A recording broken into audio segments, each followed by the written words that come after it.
I received confirmation of a wire transfer from escrow. Myth: all lawyers are rich. Hollywood glamorizes lawyers as slick, well-dressed, and wealthy.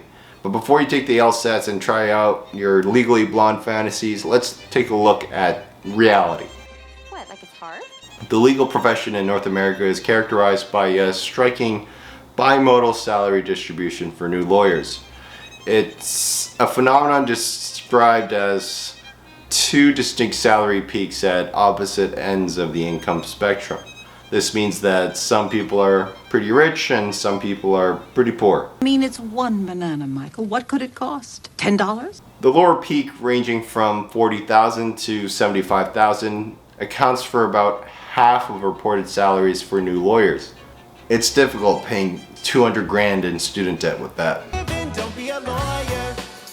Don't do it. Quickest way to ruin your life. These typically represent positions in public interest, government roles, social justice, and smaller private practices. What about human rights law? No money, no money. Environmental law? No money, even less money.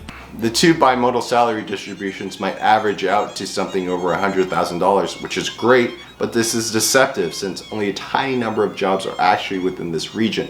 The average is skewed by these two extremes. Funner. This is an important factor in career planning, choosing law school enrollment and the perceived value of a law degree.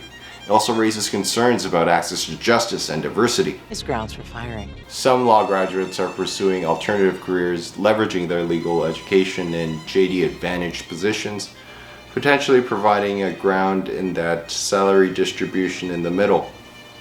But we have yet to see that at a larger scale. The job is inherently crappy. That's why you've never met a lawyer who's happy. It's a guaranteed soul destroyer. The higher peak, which is $215,000 plus bonus for first-year lawyers in 2024, represents around 10 to 20% of reported salaries.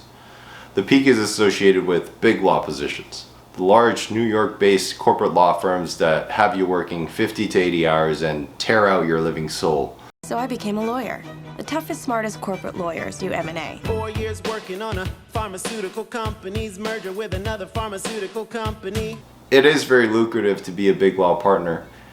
It takes around 8 to 10 years of being a superstar lawyer, of practicing law, to even have the chance of being a big law partner. In an industry where it is already beyond competitive. When you first make partner, you'll probably make something around $500 to $1 million a year, depending on the type of firm you're at. And if you have a lot of clients that you bring in and working a bit more as a partner and getting more equity in the firm, you can get up to $5 to $10 million a year. If you're a rainmaker and have many clients, this can go up even more to about 10 to 30 million. Maybe you're not the asshole I thought you were. But here's another secret. The richest lawyers aren't in big law, and they're not the big law partners. They're the plaintiff bar, the personal injury and class action lawyers.